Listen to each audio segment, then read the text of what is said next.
Para celebrar las fechas en las que nos encontramos... Para celebrar las fechas en las que nos encontramos, en el vídeo de hoy quizá haya o quizá no haya huevos de Pascua. Pueden ustedes contarlos y dejar el número en los comentarios. Así esa sección servirá de algo aparte de para el lucimiento del listo que todo lo sabe.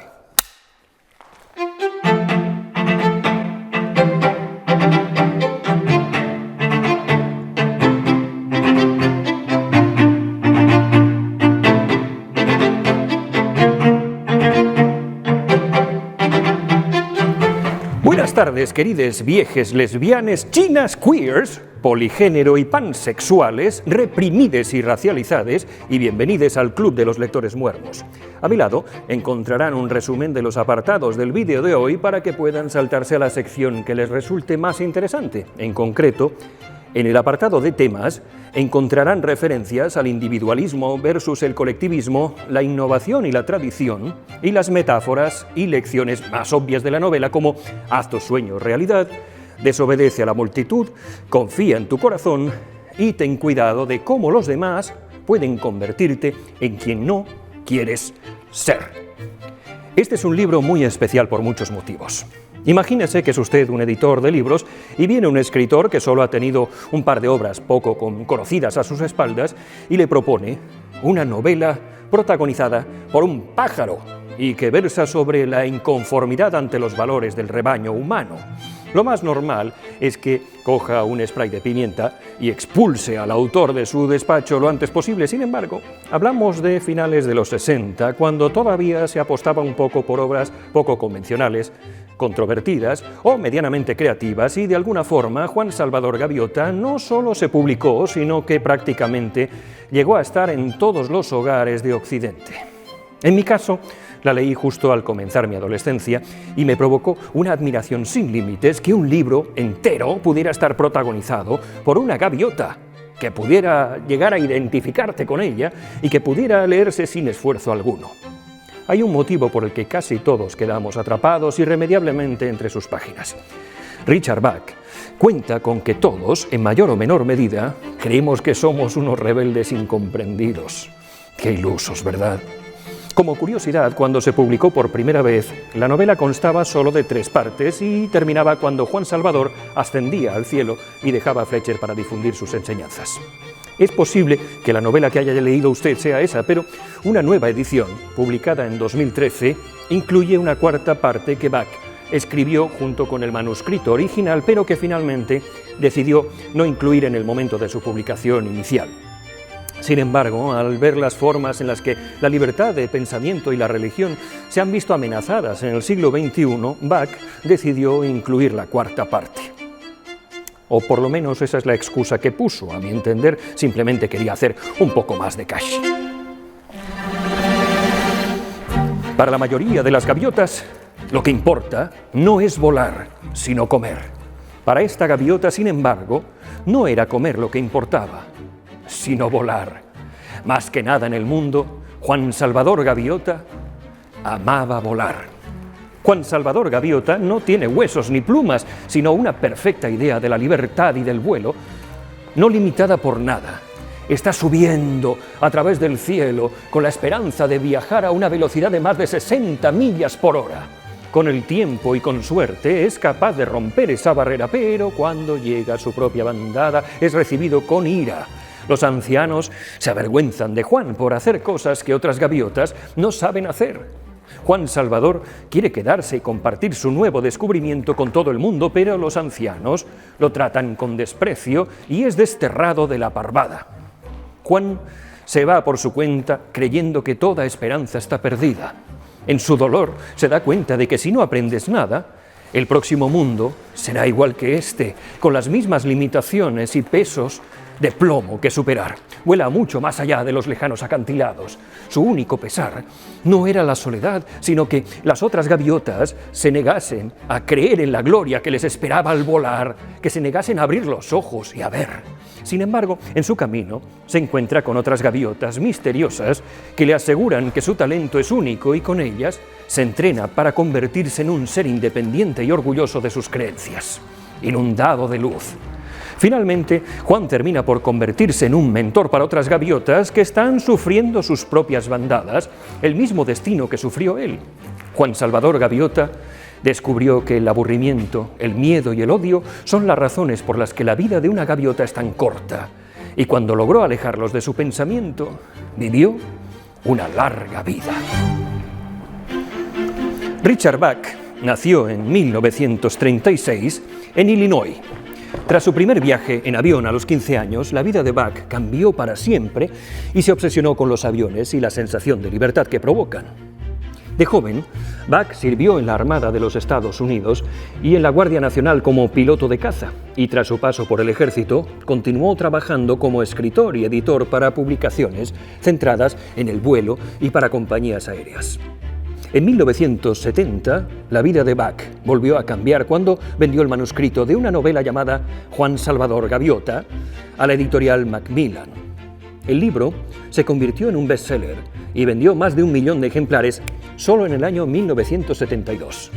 Bach siguió escribiendo sobre esos mismos temas y en 1977 publicó otro libro titulado Las aventuras de un Mesías reacio. A finales de los 90, el autor, que era veneradísimo en medio mundo, abrió una cuenta en una cosa que se llamaba CompuServe y en la que respondía personalmente a sus lectores hasta que el fenómeno de Internet se hizo generalizado y tuvo que abandonarlo en aras de una cierta sanidad mental. En 2012, sufrió un accidente mientras aterrizaba su avión. La experiencia cercana a la muerte y su posterior hospitalización de 4 meses le inspiraron a retocar la cuarta parte inacabada de Juan Salvador Gaviota, y la nueva edición completa se publicó en 2013.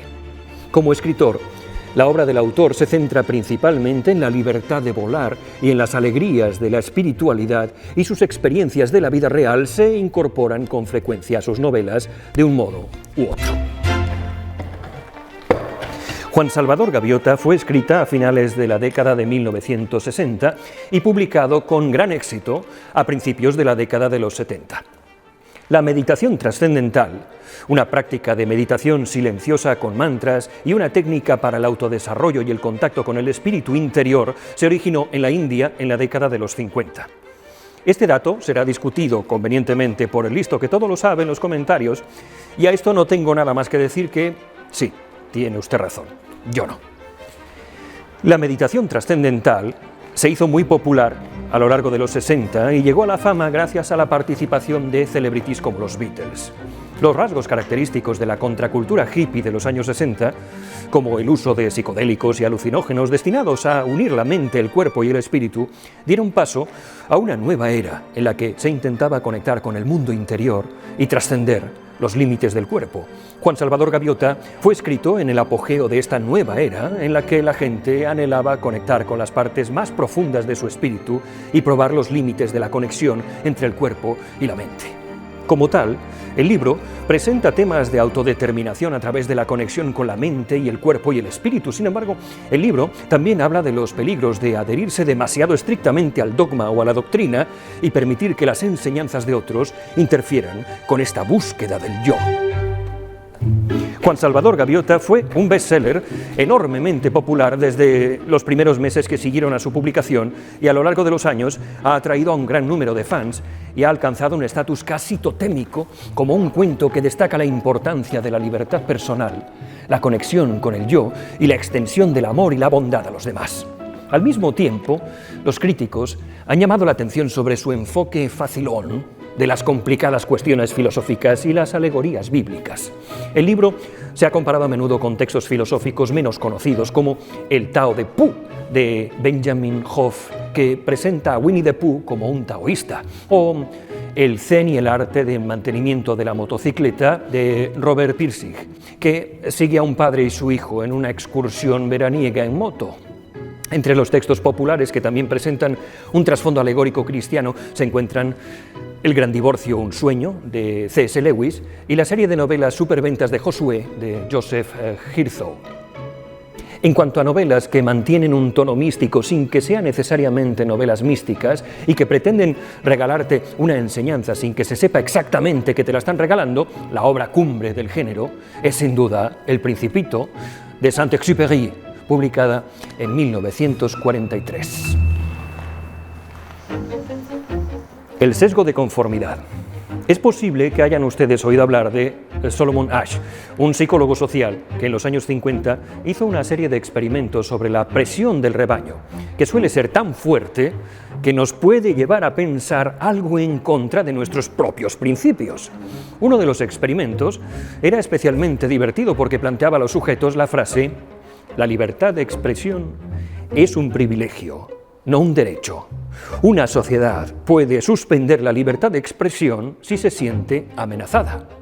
En el grupo control, solo un 19% de las personas estaban de acuerdo con esta aberración. Sin embargo, Asch diseñó experimentos en los que actores contratados por él se mostraban de acuerdo con la afirmación y entonces cerca del 60% de la gente terminaba por estar de acuerdo, por la mera presión que supone para el individuo que haya personas opinando a su alrededor. Hubo más experimentos que se llevaron a cabo en la década de los 50 a los 60 que seguramente preocuparon a Bach hasta el punto de que gran parte de su novela habla del sesgo de conformidad. Hoy sabemos que hay dos motivos por los que este sesgo es tan poderoso. El primero es que las palabras y las acciones de las personas de nuestro entorno conllevan información valiosa para subsistir. Estamos programados para creer al rebaño porque a lo largo de nuestra historia evolutiva, hacerlo nos ha proporcionado seguridad y ha sido más económico. Aprender observando a los demás, como ocurría en el rebaño de Juan Sebastián, suele ser bueno porque las sociedades y los individuos se desarrollan aprendiendo unos de los otros gracias al conocimiento acumulado generación tras generación. Pero a su vez, nos acostumbra a seguir las corrientes de pensamiento y acción más populares de nuestro alrededor, y huelga decir que esto a veces es bueno y otras no tanto. El segundo motivo por el que ocurre el sesgo de conformidad es la presión social, la misma que ejercían las demás gaviotas sobre Juan Salvador. La presión social también está imbricada en nuestro genoma porque tradicionalmente ser aceptado por el grupo suponía mayor seguridad y protección, más recursos y más posibilidades de folleteo. Esto lo trasladamos a la ajetreada vida actual y nos encontramos con que la gente rehuye de los bichos raros y el tío con rastas y tatuajes no consigue el puesto de trabajo de recepcionista de la empresa, que se lo lleva alguien que seguramente no está más preparado, pero que tiene un aspecto más aseado. Esta búsqueda constante de encajar con las personas de nuestro entorno y aprender de ellas es la que nos lleva a desarrollar el sesgo de conformidad. Y por ello podemos encontrar decenas de ejemplos en nuestra vida diaria, desde nuestra tendencia a creer que los vídeos de YouTube que tienen más visionados son los que son más interesantes, hasta el motivo por el que las comedias de televisión tienen risas enlatadas. El individuo frente al colectivo. El personaje titular de Juan Salvador Gaviota es una gaviota independiente que prefiere descubrir nuevas formas de volar, a buscar comida en la estela de los barcos de pesca que recorren la costa, donde la bandada tiene su hogar. Los miembros del rebaño lo hacen todo de la misma forma, día tras día, y nunca cuestionan la rutina de vuelo aburrida o sencilla o la búsqueda incesante de nada más que comida. Sin embargo, cuando Juan Salvador Gaviota se encuentra formando parte de un nuevo y místico grupo de gaviotas, cuyo autoexilio de sus parvadas natales les ha convertido en parias, Bach presenta el complejo y matizado argumento de que el individualismo y el colectivismo no tienen por qué ser cosas contrapuestas. El individuo no puede prosperar sin una comunidad sólida y solidaria. Del mismo modo, un colectivo verdaderamente exitoso estará compuesto por individuos cuya independencia de pensamiento y acción inspira y alimenta a los que le rodean. Por eso, la civilización occidental está abocada al fracaso, porque ataca, coarta y ahoga al disruptivo y premia y encumbra al mediocre. Este es un tema muy interesante que ya hemos tratado en este canal, analizando la leyenda de Procusto, y que está presente en todos los grupúsculos que conforman la sociedad humana, desde las familias a las empresas, pasando obviamente por los partidos políticos. Al principio de la novela, Juan Salvador Gaviota ya es una especie de ser solitario dentro de su rebaño, pero es su propio impulso hacia el individualismo lo que lo aísla. El amor de Juan Salvador Gaviota por volar supera su deseo de encajar en el grupo o de hacerse popular, entre otros pájaros. Y ni siquiera la decepción de sus padres es suficiente para disuadir sus sueños de probar sus límites a través del vuelo. Mientras que otras gaviotas se limitan a vivir a gusto, Juan Salvador Gaviota solo piensa en cómo puede conseguir más y más y batir récords que las otras gaviotas nunca han soñado. Cuando es puesto en evidencia por el órgano de gobierno de su rebaño, se siente afrentado por el desaire y se pone muy nervioso por la perspectiva de ser expulsado de la sociedad de las gaviotas, desterrado a una vida solitaria en los acantilados lejanos. Sin embargo, una vez que Juan Salvador Gaviota abandona su parvada, su única pena no es la soledad, sino que el rebaño colectivo sea incapaz de disfrutar del éxtasis como disfruta él. Juan Salvador disfruta de su soledad hasta el día en que se da de bruces con un nuevo plano de existencia, donde se encuentra con una nueva bandada de gaviotas místicas que abrazan los ideales, los objetivos y las preguntas que ha tenido toda su vida. De esta forma, Bach explica que el colectivismo puede llegar a ser mutuamente respetuoso e inquisitivo y alentador. Los colectivos de Juan Salvador Gaviota podrían ser perfectamente metáforas de otros colectivos humanos. La comparación más evidente es con la sociedad, ese ente abstracto al que solemos culpar de nuestros fracasos vitales. Sin embargo, esto no es más que una posible lectura, seguramente la más básica y pueril de todas ellas. Otra sería quizá la familia. El cómo sea tu familia, cómo te eduquen tus padres, las alas que te den para que puedas explorar los cielos más altos, van a ser determinantes a la hora de enfrentarte a tu mundo. En ese sentido, Juan Salvador Gaviota podría perfectamente ser una alegoría de la vida familiar y la búsqueda de la propia identidad del individuo, pero también podría hacer referencia al grupo extenso de amigos, personas ancladas en amistades de la adolescencia que siguen perteneciendo a ese grupo sin cuestionárselo, podrían ver sus alas cortadas. Y quienes se atrevan a dejar el rebaño y buscar otros grupos podrían encontrar a personas afines a ellos que los permitan volar. Innovación versus tradición. Juan Salvador Gaviota es, en esencia, una historia sobre cómo la innovación, el progreso y el autodescubrimiento requieren lo que a menudo puede ser una dolorosa o difícil ruptura con la tradición.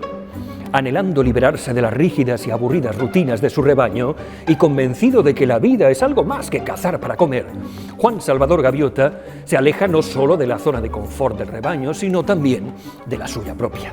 A medida que estudia y practica el vuelo, una metáfora a lo largo del libro de la experimentación y la liberación, se da cuenta de que, aunque romper con la tradición atrae la ira de la bandada y lo convierte en un paria exiliado, estos sacrificios son necesarios para cambiar y crecer.